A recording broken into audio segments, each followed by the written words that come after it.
So yeah, this. Oh, hang on. Turn that one off. Okay, so I am very happy to welcome you all to this next session. Look, before we start, I just wanted to do a little quick announcement. So in the next session after this, one of the people who was presenting one of the craft presentations on mapping surveillance in the data ecosystem, Jennifer Lee from the ACLU. If you knew from the first version of the session, she had her flight she had problems with her visa and her flights, and so she wasn't able to come for that. So we wanted to give her the chance to do the session in person. So she's actually going to be doing that next door. So if for the next session, there will be the Karen Howe interview will be in here, and the craft session on mapping surveillance in the data ecosystem will be next door in 201. So that'll give you, if those of you who missed it the first time, will get a chance to do it over there. But obviously also, some of you stay here too. Okay, so this next session is about algorithmic governance of the public sphere, and I am thrilled to have here some incredible speakers for this. So for this, I'm gonna, you're all on the big screen above me, so I'm gonna be sort of looking up at you like this, and as is appropriate. So I'll start with a little introduction, then I'll ask you guys just to introduce yourselves quickly, say who you are and your interest in this area. I'm coming at this from the perspective of political philosophy, and I've become really interested in the ways in which scholars like you guys have shown how social media companies have been using technology to both sort of reduce and sort of to remove certain perspectives, but also to amplify other perspectives in a way that constitutes a certain kind of governance that seems to be having significant effects on our public sphere, like the sort of the digital spaces in which we deliberate about what we're going to do as a collective. And there are a range of really interesting and challenging questions. There's empirical questions about both what the role of social media is in the public sphere, and also kind of what the role within social media of recommender systems is. And there are really strong normative questions about how we ought to be exercising this governance power, who ought to be exercising it, what are the conditions under which it should be regulated, how should we think about it as a mode of governance of people, what are the criteria of legitimacy for it. And there are some really interesting challenges for this fact audience. There's challenges around how ought we regulate it? What sort of regulatory solutions should there be? There's challenges around how can we design recommender systems that better take into account our values, or that better respond to these problems of political legitimacy. There's even sort of questions around whether there might be new approaches to thinking about recommender systems and online platforms through using middleware and sort of various different kinds of interoperability in order to increase the scope for choice among different types of recommender systems. So we're going to cover all of these topics over the course of this discussion, and we're going to aim to leave a good chunk of time for questions, both from the audience here and from the online audience. But to start us off, it would be great if we could go around the screen, and I'll ask you all to introduce yourselves briefly. I'll go around from the top left and around. So that will be Tarleton first. Okay, hi everyone. I'm Tarleton Gillespie. I'm currently a part of Microsoft Research in the Boston Cambridge lab. I've been here for about 6 or 7 years. Before that, I was at Cornell in the Communication Department and the Information Science Department. I've been studying social media, particularly the kind of implications of algorithms and the implications of policies for how we think about the public. The most recent research has focused on content moderation that led to a book in 2018 called Custodians of the Internet. Wonderful, thank you. And Daphne? I'm Daphne Keller. I direct the program on platform regulation at Stanford Cyber Policy Center, which means I'm a legal academic. Until 2015, I was an associate general counsel at Google, and for a long time, I headed up the web search legal team. So my experience with ranking algorithms mostly comes from that context. Thank you. John? Hi, I'm John Kleinberg. I'm a professor of computer science and information science at Cornell.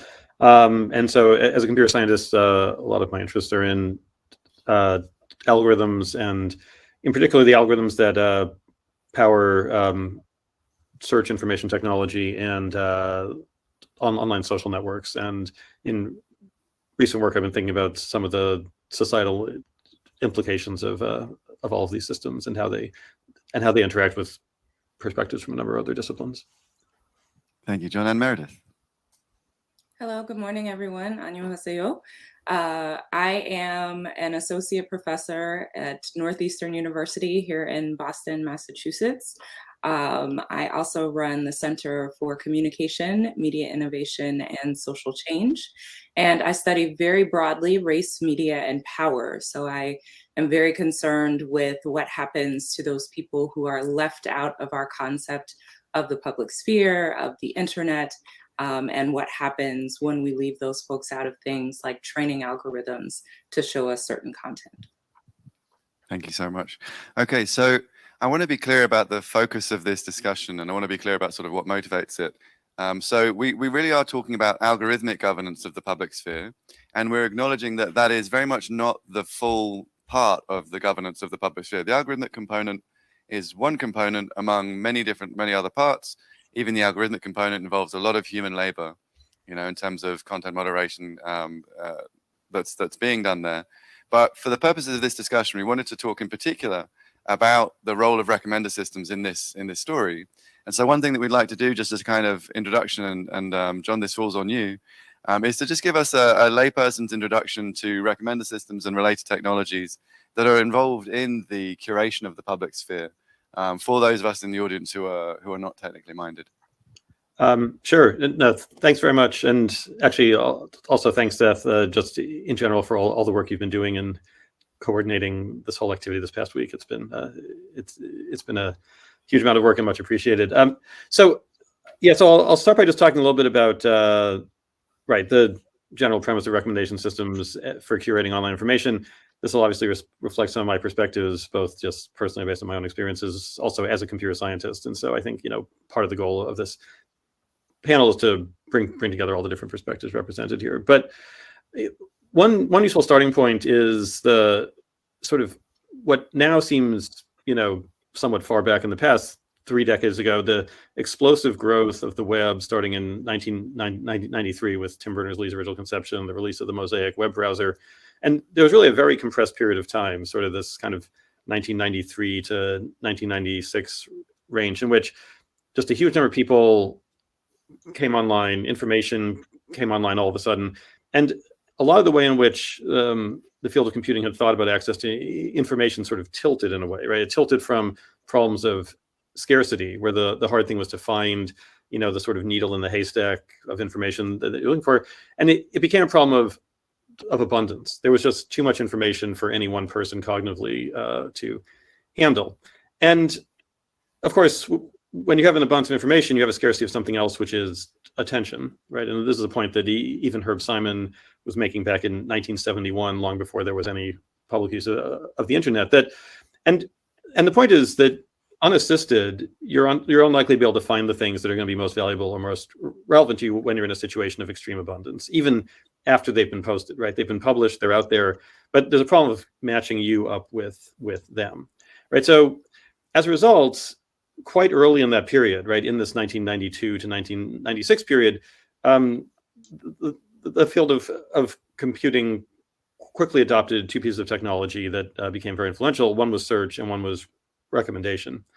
And both search and recommendation were based on 2 very important components, which I think are going to show up in various ways, both implicitly and explicitly in the discussion, which is ranking and personalization, right? So ranking is the first component. And the point of ranking is that human attention is linear and it operates slowly. So no matter how much information there is, and no matter if we wish it were otherwise, we're going to have to present things to you in some order.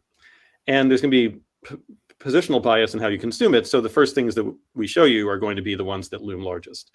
And so as a result, the fundamental problem is sort of how to figure out how to prioritize the information that's shown. Features of the content, features of the link structure between the content get taken into account, as well as usage data. The extent to which people actually consume items can cause them to get re-ranked.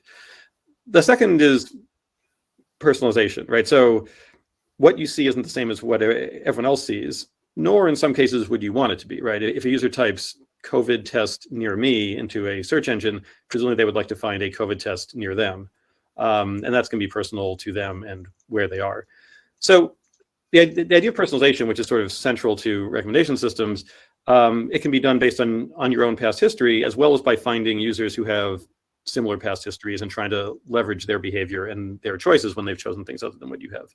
And so this can involve things like nearest neighbor approaches, finding specific users who are similar to you and using what they're doing, or so-called latent factor approaches, which are sort of a more modern conception in which we take the users and we take the items and we conceptually embed them into some space, with the idea that proximity in the space means similarity of users or similarity of users to content.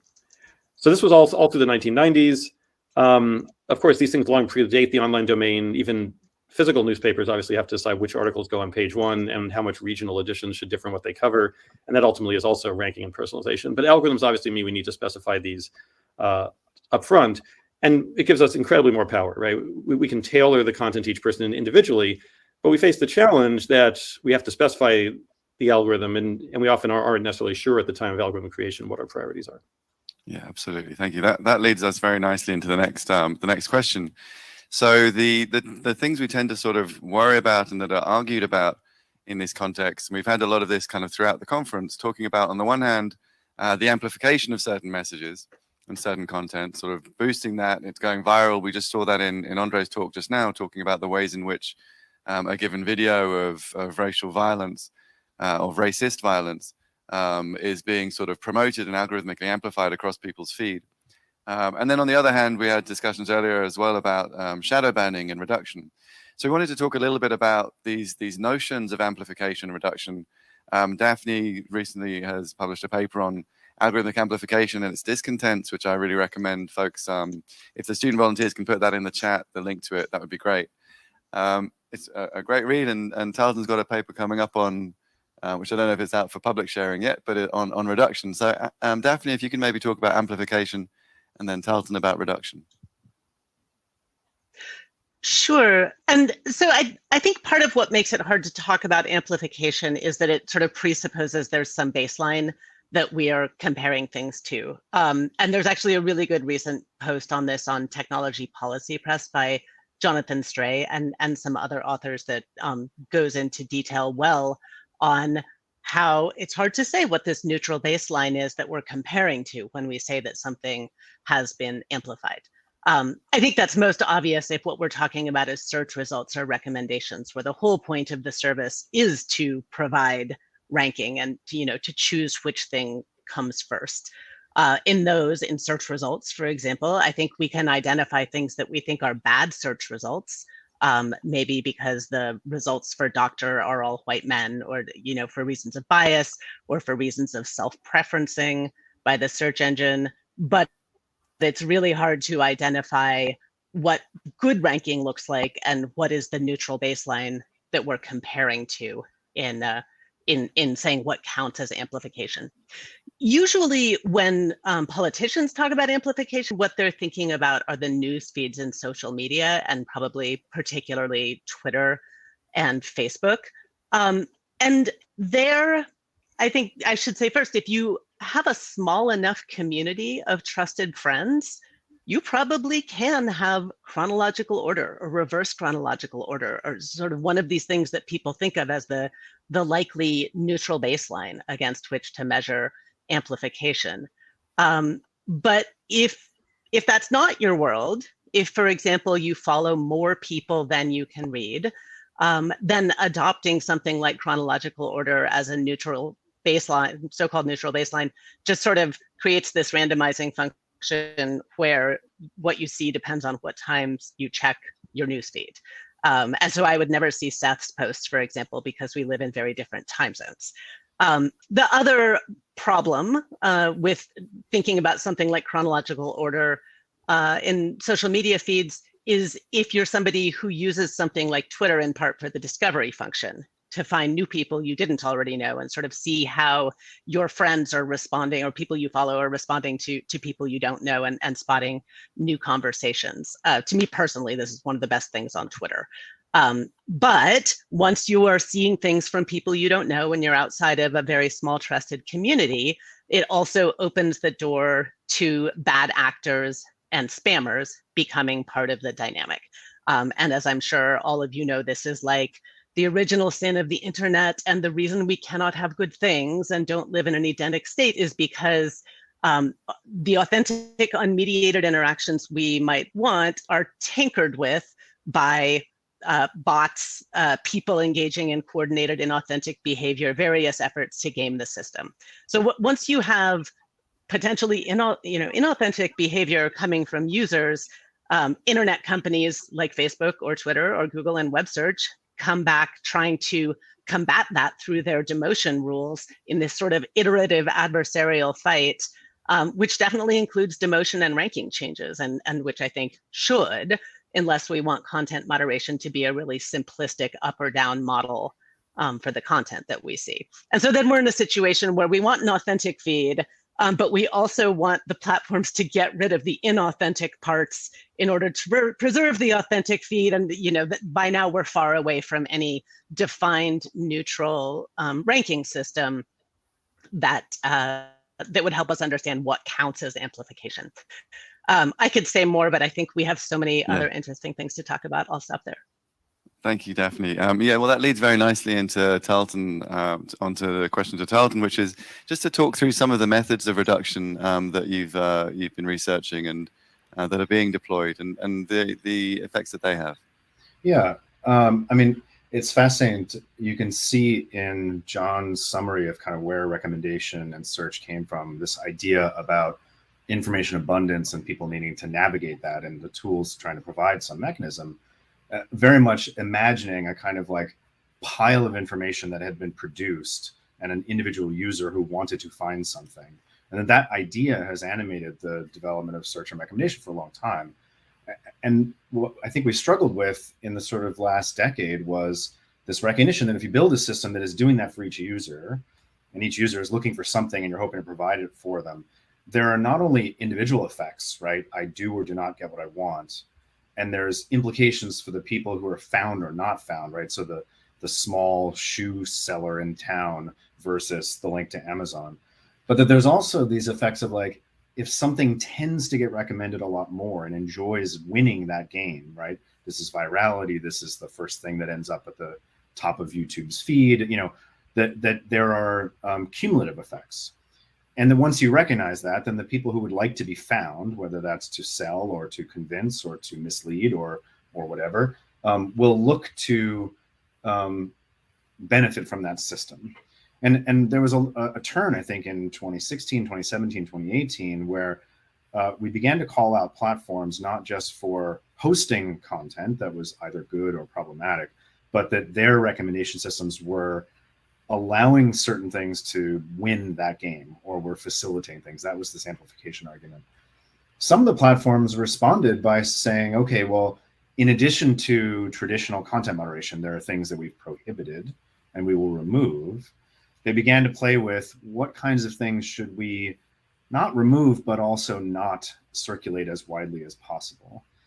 So those are things like conspiracy theory content and misinformation that's not quite across the line for removal, but is really sort of having an aggregate effect. These were the first, sort of real strategies for thinking about the aggregate effect of the shape of the platform system, not just for each user, but for the entirety, for a public, and for even a public that goes beyond the body of users, but is a body politic. The paper that I put a preprint in the chat, people feel free to read it. It should be coming out soon. Was coming at it from the side of, lots of people are debating content moderation, right? What role should platforms play in removing things, banning users? And my sense was that too often we focus on removal. It's a very compelling thing to think about, but the platforms are increasingly engaging in this a set of techniques, one of which is reduction. How do you take certain things, and while they're still there, you can find them, you can go directly to them. The platform is not going to put it into recommendation or not recommend it as often.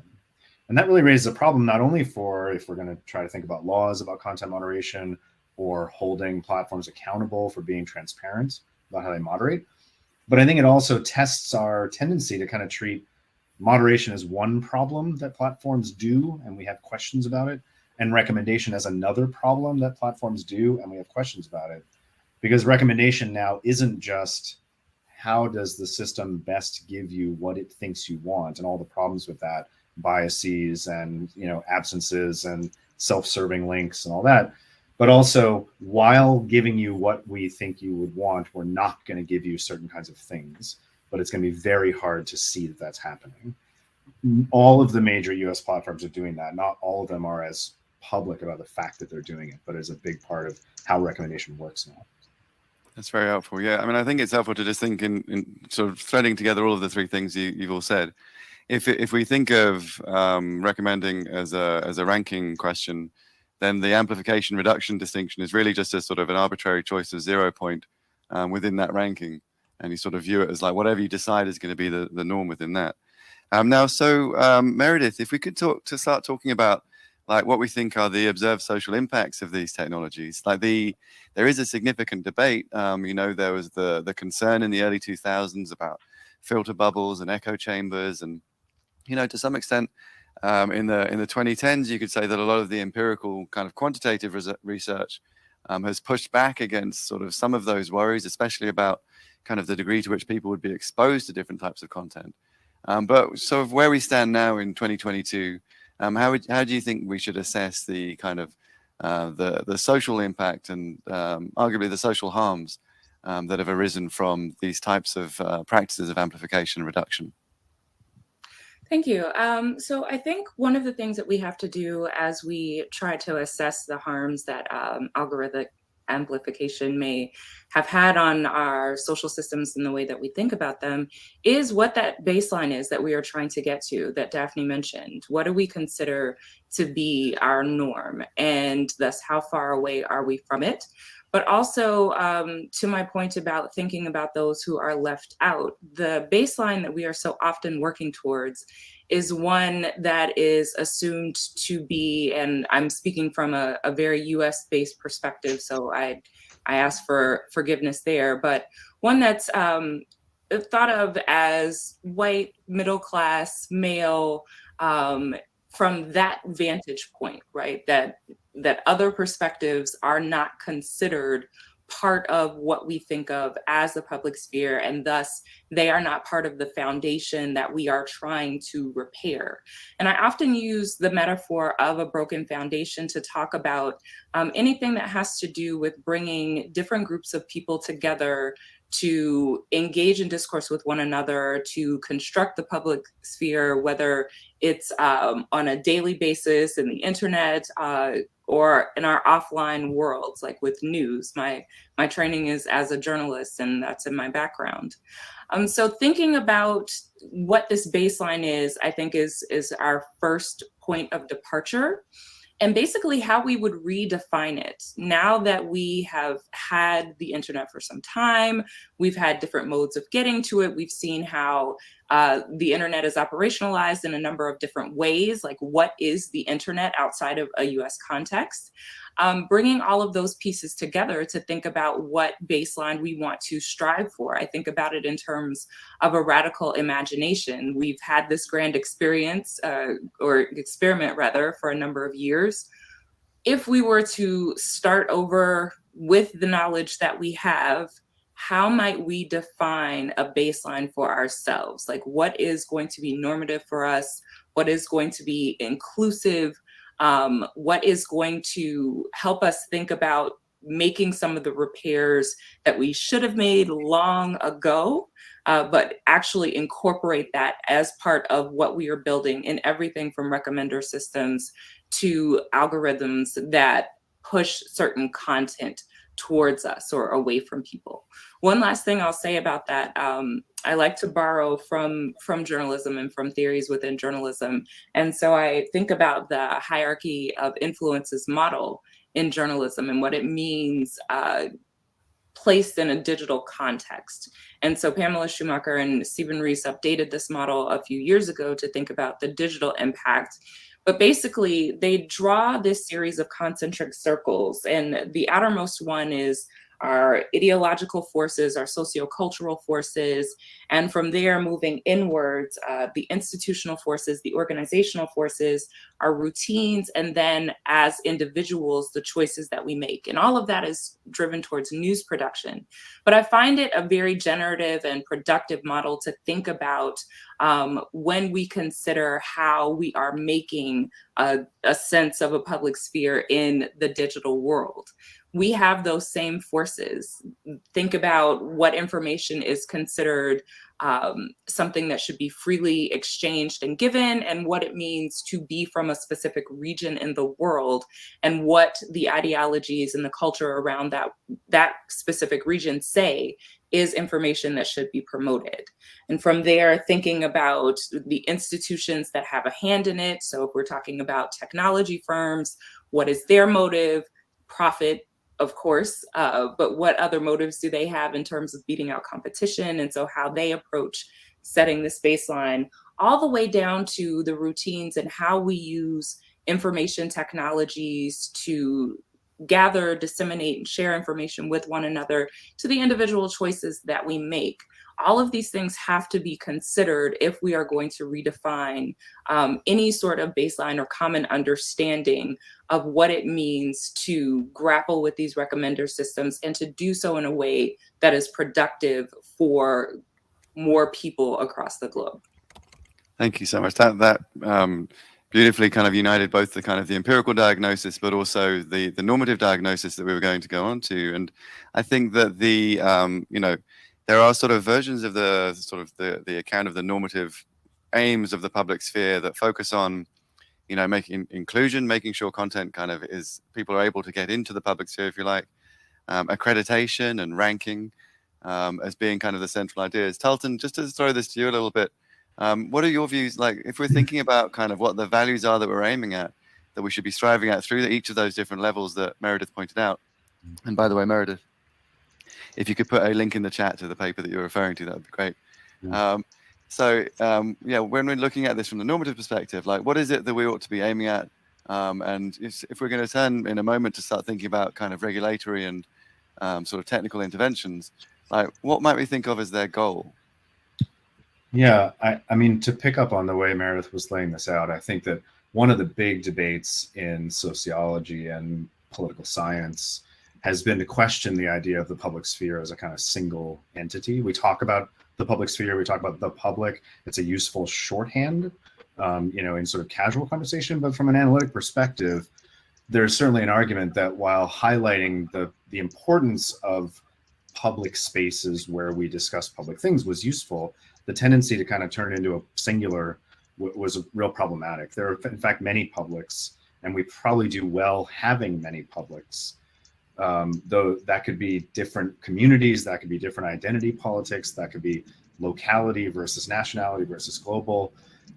It probably benefits us that those publics both find each other somewhere in the most visible places, have ways to step back and sort of form themselves, engage in debate, even heated debate, but in good faith. But there's also incredible tensions, right? So it's not just how do you serve the public, it's how do you serve a sort of terrain that includes many competing and contested publics, provide the kind of venues and information resources for a thriving multi-public debate. And probably the tendency for at least the major platforms, the major search engines, the sort of biggest services that we work with all the time, is that their very sense of both sort of being global, being all-encompassing, serving all users, and sort of imagining visibility on a very kind of like totalizing scale, right? If you go viral on Facebook, if your video goes nuts on TikTok, right? Each one of them tries to imagine very large scale visibility, winning and losing, right? It may not be that that's the healthiest form of public. Maybe that's a incredibly alluring offer for people who would like visibility, whether that's entertainers, persuaders, or misleaders. We may have failed to think in a sophisticated way. Technological design may have failed at first to think of this at all, right? Because we thought about sort of serving users, and we didn't imagine what it meant that these things became fundamentally public resources, right, on the scale of newspapers and television and libraries and other sort of information systems. Now that they have, we have to ask those questions, but we now have to have a sophisticated idea of the public. And it may be that publics, counter-publics, and the space for thriving contestation between public ideas, that's what we need social media venues, information resources to serve. That's not just sort of like one entire entity where discussion happens that ranks the right things. It's actually providing many tools for many people, and then also clarity about what criteria drives each of those spaces so that the debate can itself be, are these the information resources they need? What publics are they privileging, and who are they overlooking? That's very helpful. Thank you. So, if the goal then is to create these healthy publics and to avoid the sort of pathologies of algorithmic recommendation along the lines of conspiracy theories, misinformation, especially health misinformation, and if we're seeing these significant harms and we think that there is something that can be done about them through these platforms, I think one of the things that's kind of interesting to me, and when you look at the empirical literature, sort of pushing back against the notion that algorithmic systems are leading to the sort of pathologies that were warned about by Pariser and Sunstein and other people in the 2010s, is that they often really focus primarily just on kind of exposure, like how much content you're exposed to, rather than focusing on the ways in which, like the ways in which you're engaging with that content, the sort of the effects that it's actually having on you. And I think they also get very hung up on trying to sort of prove something like a causal claim that is really, really hard to demonstrate causally, which is that these algorithms themselves are actually leading to these pathologies. But one thing I think that we can probably agree on is that even if whatever we sort of think about that causal claim, it's got to be true that the use of recommender systems to govern online speech should in principle be able to ameliorate some of these social harms. Like there's whether or not we think that they're actually involved in the sort of the explanation for why we're having these harms, they should at least be able to help mitigate them. But if they're going to do that, we obviously need to kind of do them differently, which leads us to the kind of the constructive part, which we want to focus on before we go to a Q&A, where we look at sort of regulatory paths forward as well as technical paths forward. So Daphne, one challenge if we're thinking about kind of regulating amplification is how we can define it in a way that can be operationalized in the law, and in general how whether and how regulation is a kind of valid tool here for this task. And so really I'd just like you to kind of in a nutshell summarize the very rich and complex argument in your paper, Algorithmic Amplification That's Discontents, where you talk about this problem.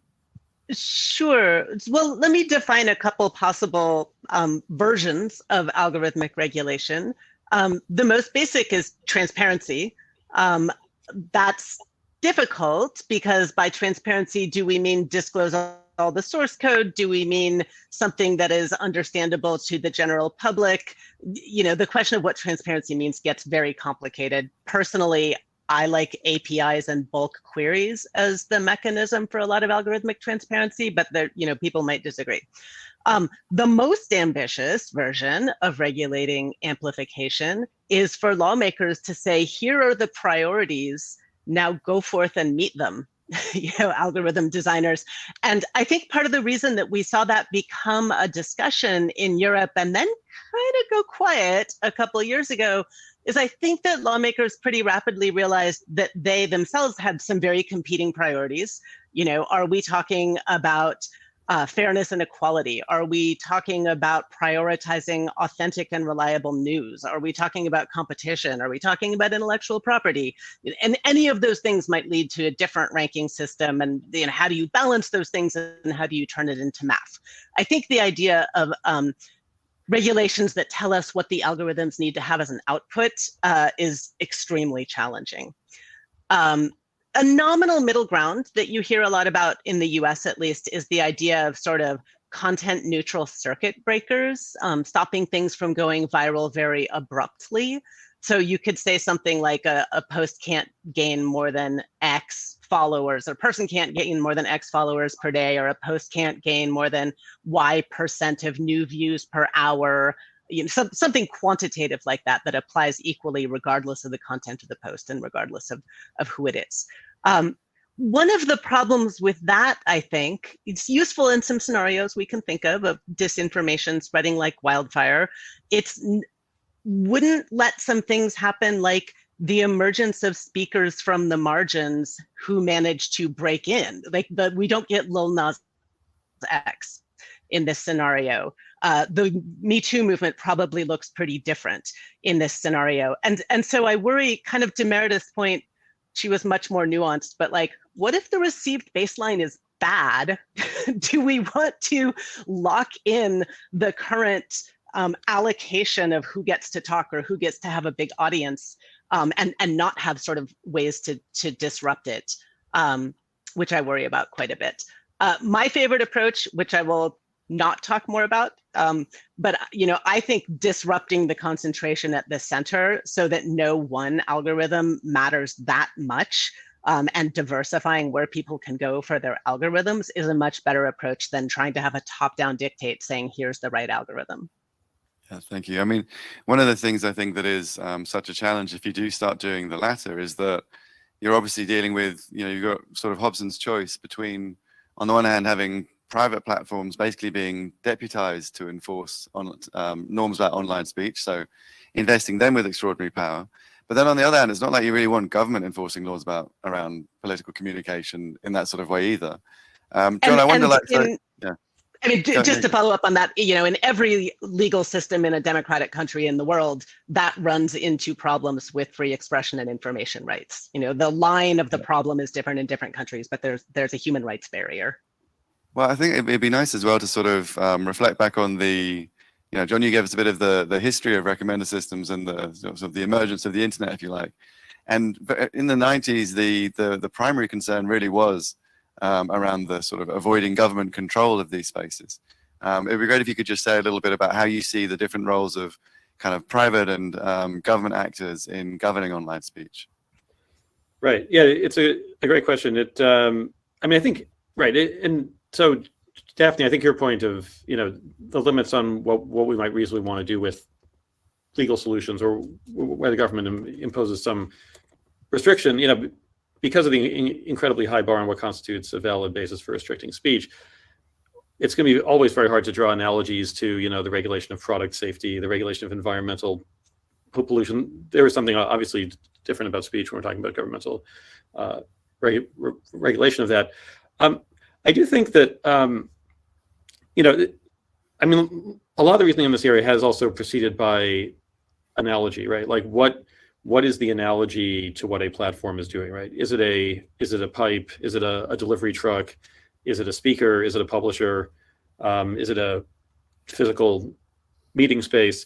And I think in some sense, you know, I think one sort of organizing principle for sort of how some of these debates get revisited is that some of the metaphors that made more sense in the 1990s make less sense now, right? So in some sense, like, one of the sort of amazing things in the mid-90s was that this thing was transmitting information at all, that it was putting it online at all. And so the analogies to pipes and to delivery trucks were arguably much closer than they are now, where obviously the algorithms are fully in control of the content. I mean, that leaves open the question of, you know, when, if ever, we'll begin to view other things that we think of as pipes as non-pipes. You know, so for example, your cable modem, your cell phone provider obviously also have much more control over the content than they had in the 1990s. But so I think that's one axis along which I think that these things vary, which analogy we want to draw and what that implies.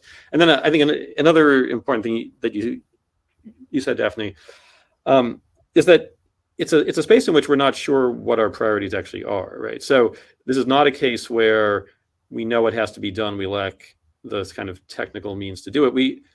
We have genuine disagreements on what we're trying to achieve, you know, and we see that in a lot of dimensions, right? So, you know, the amazing way in which the internet allowed the scientific community to mobilize and find each other during the COVID pandemic, to exchange DNA sequences immediately as they sort of appeared, and RNA sequences immediately as they appeared, the way in which it allowed patient support groups to find each other.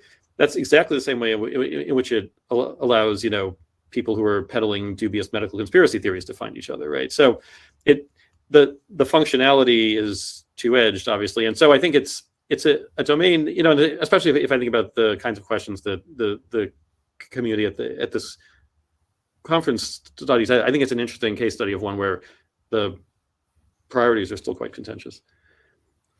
Yeah, and my hope is that there's a role for philosophy in helping to articulate some of those priorities, among other fields. But let's talk then about this sort of a solution that goes kind of beyond regulation and looks to introduce or sort of draw on different aspects of civil society, and also introduce more competition into the area of the recommender systems themselves. I want to kind of thread three things together, drawing on Meredith, Tarleton, and Daphne. So on the one hand, there's the role of kind of traditional media organizations in kind of playing a more curatorial role, and sort of using the sort of values of journalism, sort of restating the values of journalism in terms of providing that kind of, that editorial role, and giving that more strength. And that would extend through fact checking and other things like that. Tarleton, you and I have talked a little bit about, the role that companies like, or sort of groups like Southern Poverty Law Center might play in helping people kind of curate their recommender feeds. And Daphne, you've sort of been talking about middleware and the role that will play, and the specific character of sort of plugins that will enable you to use a different recommender system within the platform that you're operating. And so we'll come to you in a moment to talk about the kind of the strengths and limitations of that view. But Meredith, if you could start by sort of talking to us a little bit about how to think of this in the context of your work on journalism and on the role that plays in solving some of these problems, and how you see the possibility for kind of an interaction between those values there and the problems that we're dealing with here. Yes, thank you. This is quite a time to talk about looking to journalism for leadership, particularly here in the States. But I do think that there are some things that we can take from journalism as we have known it, and particularly its shortcomings, that could be very helpful for us. So going back to that hierarchy of influences model, what is closest to the news that we get, the information that we get, and this remains true for what we get on digital platforms as well, is the individual and the perspective of the individual, what their interests are, what their background is, what their education has been, what their training and lived experiences have been. And considering this, I think that one of the things that we could begin to do differently is source those individuals from different places. What we are dealing with, the cumulative effect that we're dealing with when we look at information online and when we share it with one another, is that it's gone through a series of choices that have been made essentially by folks who are working as editors. Those individuals who write algorithms, who decide how to prioritize certain content and where it should go and who it should be shown to, or to suppress other types of content, are working in an editorial function. And that's generally not the way that we have thought about this before, but I think it's important to do so, especially when we consider how much of that work is done by folks who are outside of the immediate sociocultural context that people who are receiving the information are in. Very specifically, I think about how there are folks who make cultural references on the platforms that I study, and they will find that those references, whether they are tweets or posts or what have you, get taken down because they are not well understood by people who are outside of the sociocultural system. And so I think it's really important for us to begin to source, of course, with more diversity, thinking about not only those individuals who have been so highly trained, who are college educated and able to do this, but people who have the lived experience of interacting with one another, of being basically the folks who are impacted by the information that is exchanged. I think about those folks who are at the center of stereotypes and how they are reproduced and reprinted and republished in a number of different ways, and how their perspectives could be very insightful for sort of reshaping our approach to information dissemination. Those people don't necessarily need to go through the same sort of channels that the rest of us have gone through, that developers, that designers, that folks who are working on the code have gone through. There are ways through qualitative research, through things like interviews, even through real training on the job, that we could begin to break up the patterns that we see by diversifying our labor force in that way. And so I think that that's one of the ways that we start approaching this, that it's a lesson that has come kind of late for journalism. We now see a number of media startups that are engaging in this way. They're finding that community-driven and community-sourced news and reporting is a way to get at those stories that they have often missed or ignored for years. And I think it would be pretty forward thinking of tech to do something similar, not to wait nearly as long as it took journalism to get to that point. Thank you. Yeah, learning from the mistakes of journalism is definitely a way of using that information well as well. So Tarleton, can you tell us a little bit about your sort of thoughts about the role that civil society organizations can play in this scenario? Yeah, I mean, I think that one of the really difficult things that we are grappling with is that we are going to somehow have to find a way to let go of two fetishes that the kind of contemporary digital society, however you want to call it, have embodied. We've been shedding the idea that technology is neutral. That's good, but I think there are two others.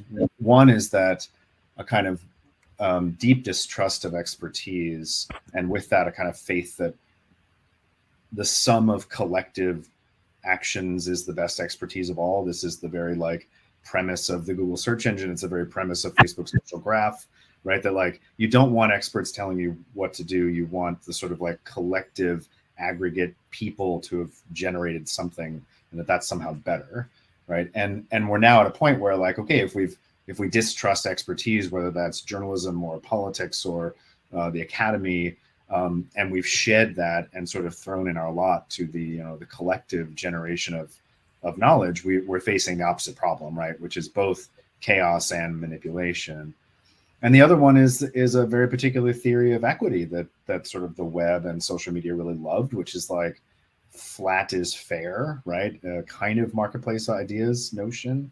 And we're finding that benefits those that already have microphones, that benefits those that know the system well, that benefits those that line up with the economic interests of platforms. So, it doesn't mean let's go back to, Walter Cronkite, but what it means is that we have to have a hard discussion about what kind of expertise we're willing to trust, right? Where do we go back to for curation? Because Meredith's right, in lieu of the expertise that we imagined media gatekeepers had and we struggled with, what we've said is, oh, there's no expertise, it's all just happening. But of course, the algorithm designers are the ones that are curating. They're just doing it in this way that seems kind of scientific and hands-off and data-driven. We have to have a hard discussion about where we're willing to bestow expertise, and we have to have a hard discussion about what other theories of equity besides every man for themselves in a brawl of marketplace of ideas. We could imagine a system that facilitates groups with expertise to provide that expertise. We can imagine a system that facilitates groups of people who don't have the microphone, don't have the political capital, don't have the voice of government already to sort of bring those voices to the forefront.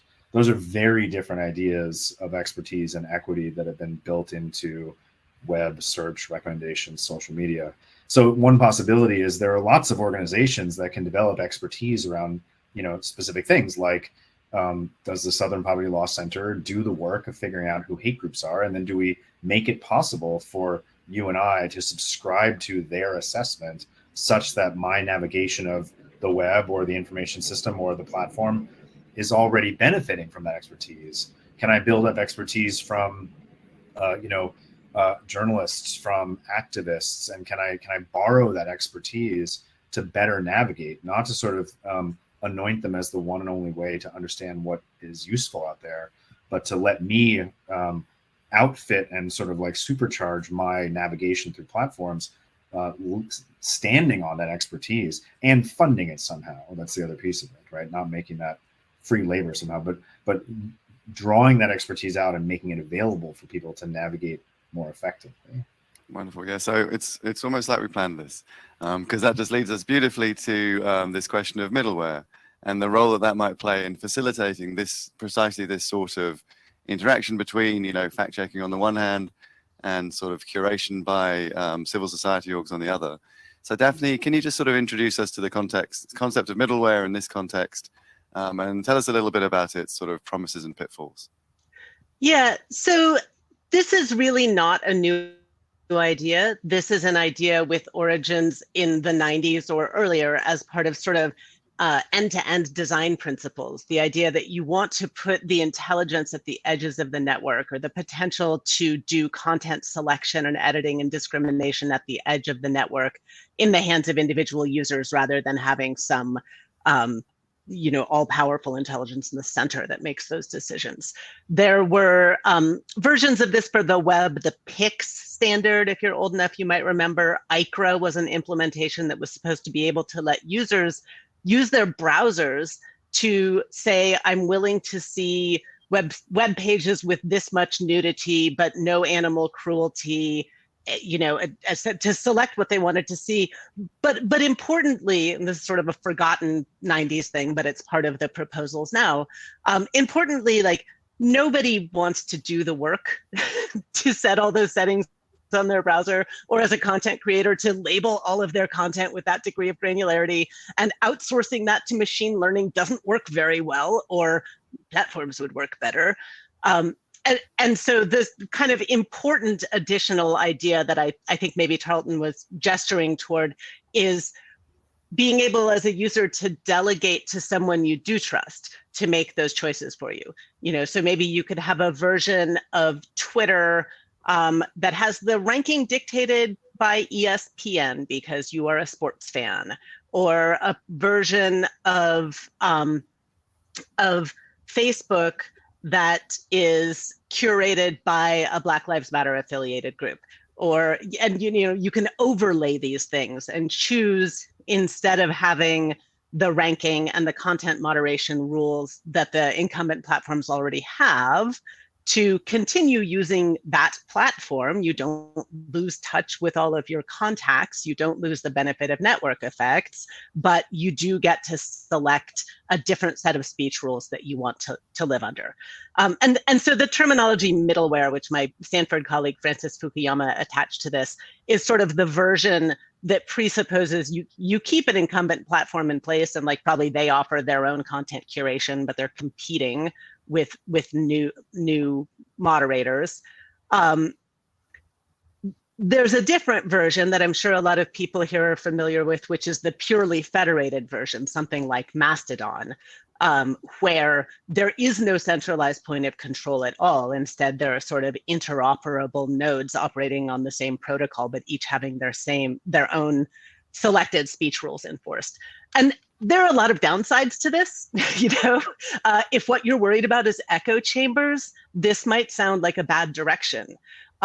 If what you're worried about is the power of incumbent platforms being abused because of the very central role that they have in discourse, or if what you're worried about is governments getting leverage over them because, say, these governments control access to lucrative markets, and helping shape the discourse that we see, then giving up on that much centralized power might sound appealing. Thank you. Okay, so that was a wonderful overview of all of these topics, and I'd really like to open it up now to Q&A from the audience. So for you folks in the audience here, as usual, line up behind the microphone, try and avoid getting in the camera shot. For people who are online, there's a couple of questions in the Q&A already, but please do sort of add further ones. I'll start with a question from Michael Ekstrand, who I know has been trying to sort of figure out how to incorporate our values into recommender systems for some time. And I'd like to direct this actually to John as a technologist. So how do you deal with really bad legislation? So, Michael's calling attention to the Texas social media laws. And, so how do you, as someone who is designing recommender systems, who has worked on the theory of these things, how do you think is the best way to communicate about these with legislators when they introduce ill-considered laws like this as a as part of the moral panic in response to sort of aspects of algorithmic amplification reduction? Right. I mean, so I'd certainly be curious what others on the panel think here. Also, I mean, I think a lot of this, unfortunately, starts with education that precedes, the moment when people are beginning to conceive solutions, that don't necessarily make sense. Like at that point, it's often harder to intervene. So at the risk of mentioning something that's sort of less actionable, I mean, I think one thing that we've certainly been trying to do in an educational context is sort of bring these ideas earlier and earlier into the curriculum, so that the engineers who think about building these systems don't part ways from the people thinking about policy implications quite as early in the educational process.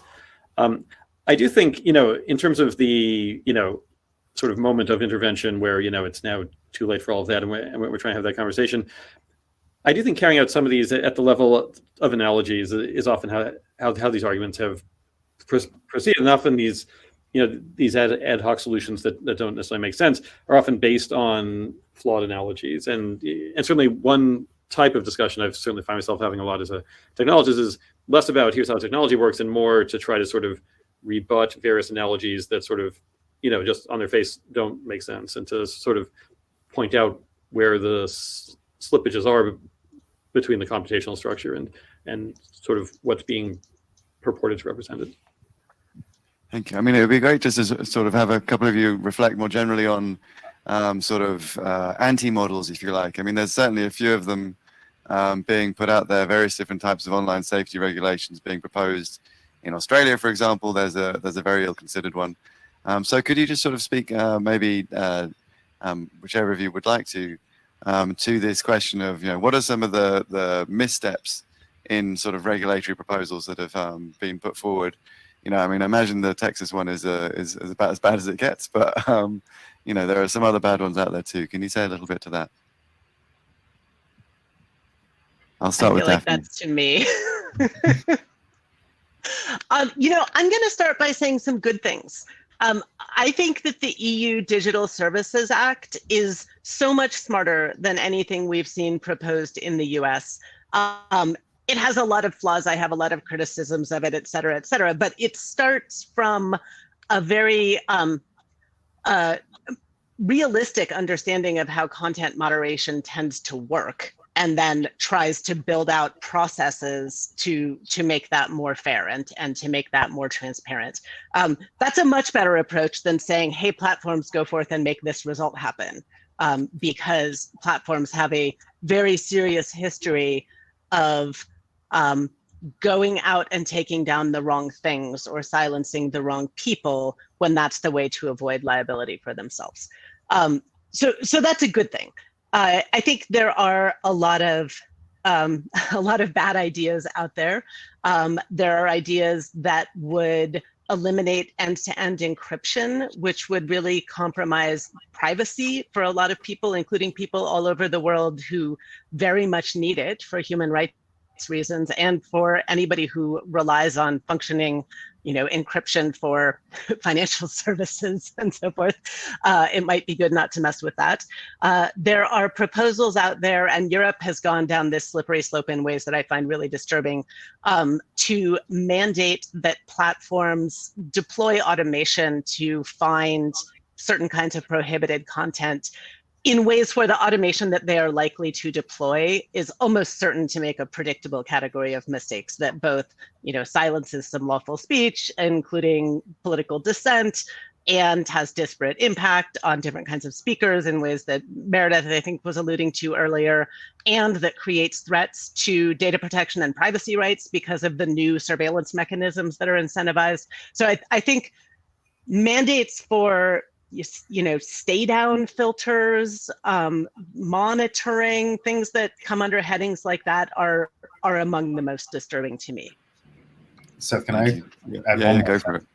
because there's something we can learn from the Texas law, as problematic as it was, which is that part of what we're dealing with is the promises that have been made about what platforms are. And I do think that there is a problem if you've set up the idea that says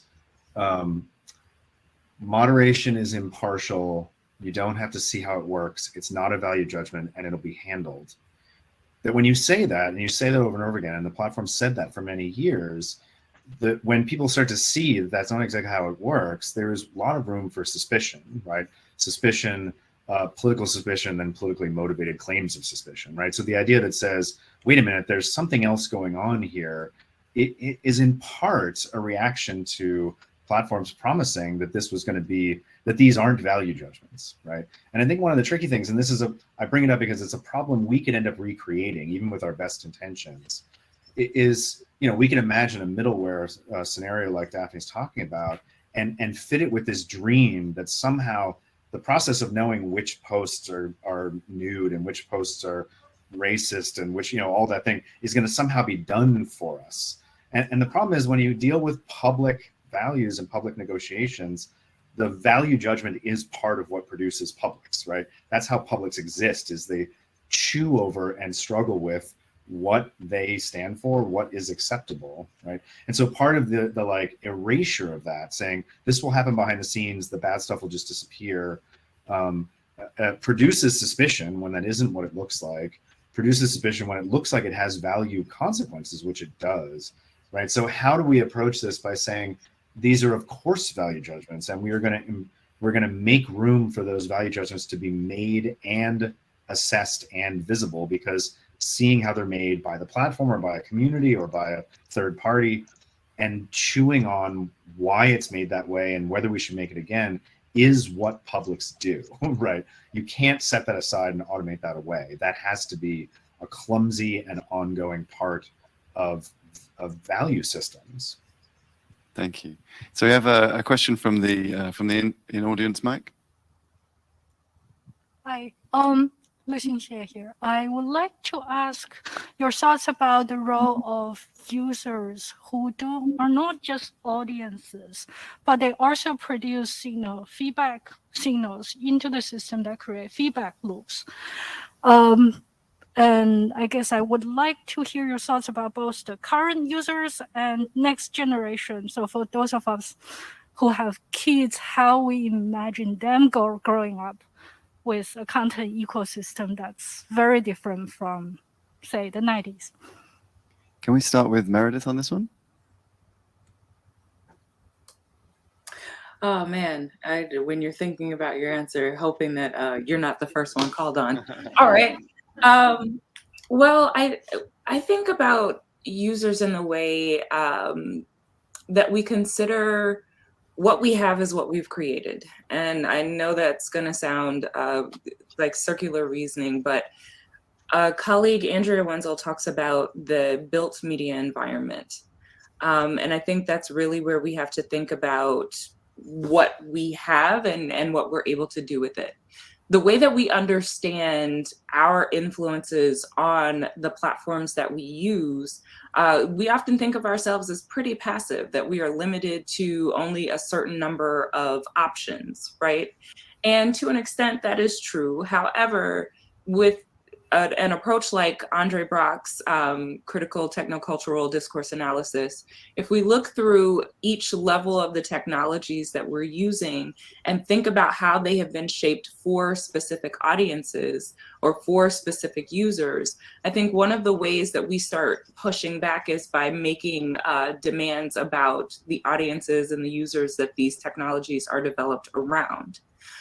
So this goes back to my point about diversifying, not only the data sets that we're using for training algorithms, but also those users who are considered as part of UX testing, those users whose voices are considered when someone says this feature is not working in the way that it was intended to work. We have seen plenty of changes that have been made on the platforms based on feedback from users, even informal feedback. Now, I know that Twitter users in particular, there's a camp that's pushing for an edit button. which I'm not going to wade into, but I'm not a fan of the edit button idea. Just tweet another tweet. It's fine. But some of the changes that we are seeing do come from that sort of input. The ability to now vote a tweet up or down, which I see pop up on my timeline from time to time, comes from years of feedback of saying it's not enough to just have a like button, because there are things that I'm trying to bookmark, and the development of bookmarks on Twitter being something that comes from that sort of feedback. Or I'm trying to make sure that other people see it, or I'm tweeting or quote tweeting or retweeting something